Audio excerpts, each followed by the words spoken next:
કેમ છો મારા વહાલા ગુજરાતી મિત્રો। હવામાન વિભાગે મિત્રો મોટી આગાહી છે તે મિત્રો જાહેર કરવામાં આવી છે। રવિવારના જો મિત્રો વાત કરીએ તો ગુજરાતમાં તમામ જિલ્લાઓમાં છૂટાછવાયો વરસાદ થવાની છે તે મિત્રો આગાહી કરવામાં આવી છે।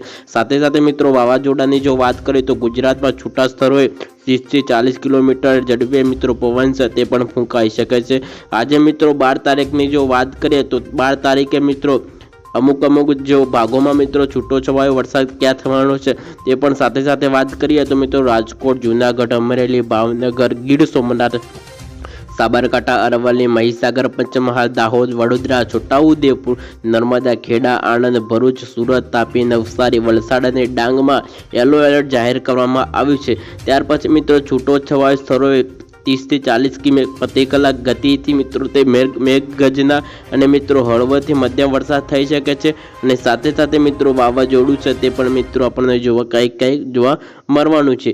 13મી તારીખે વાત કરીએ તો મિત્રો ગીર સોમનાથ, અમરેલી, ભાવનગર, ભરૂચ, નર્મદા, છોટાઉદેપુર, નર્મદા, ભરૂચ, સુરત, તાપી, નવસારી, વલસાડ અને ડાંગ જિલ્લામાં છૂટો છવાયો વરસાદ મિત્રો ગાજવીજ સાથે છે તે આપણને જોવા મળી શકે છે। તો સાથે સાથે મિત્રો વાત કરીએ તો હવામાન નિષ્ણાત એવા પરેશ ગોસ્વામી ગુજરાતમાં હવામાન અંગેની વિડીયો જણાવ્યું હતું કે ગુજરાતમાં કેટલાક વિસ્તારોમાં 11મી તારીખે હળવા ઝાપટા જોવા મળી શકે છે। બાદ મિત્રો 12મી તારીખની જો વાત કરીએ તો છૂટાછવાયા હળવા ઝાપટા જોવા મળશે।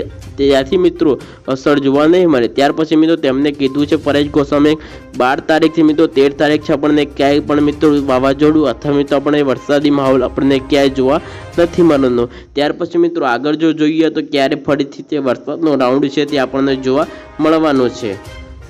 ત્યાર પછી મિત્રો જો વાત કરીએ તો 13 અને 14 તારીખ પછી મિત્રો આપણને ફરીથી મિત્રો આકાશ છે તે મિત્રો એકદમ આપણને ખુલ્લું જોવા મળવાનું છે। ત્યાર પછી મિત્રો ફરીથી આપણું જે તાપમાન છે તે મિત્રો ફરીથી ઊંચું જઈ શકે છે। ત્યાર પછી મિત્રો 21 તારીખ સુધી હવામાન આપણને ખુલ્લું દેખાશે। ત્યાર પછી મિત્રો જો વાત કરીએ તો 22 થી 30 તારીખ સુધી ફરી પ્રી મોન્સૂનની એક્ટિવિટી થવાની સંભાવનાઓ છે તે મિત્રો કરવામાં આવી છે। 21મી તારીખ સુધી આપણને હવામાન છે તે મિત્રો ખુલ્લું જોવા મળવાનું છે। હવામાન વિભાગના જણાવ્યા અનુસાર ચોમાસું મિત્રો 27 મેના રોજ આવે છે તો 16 વર્ષ પહેલા વાર આટલું વહેલું ચોમાસું આપણને જોવા મળવાનું છે।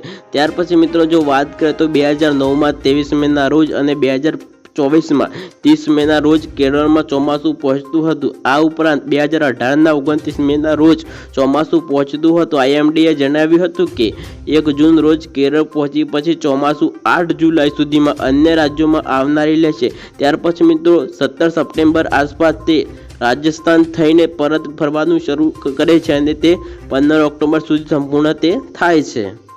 આ વર્ષે મિત્રો ચોમાસું છે તે મિત્રો વહેલું બેસવાની સંભાવનાઓ વ્યક્ત કરવામાં આવી છે।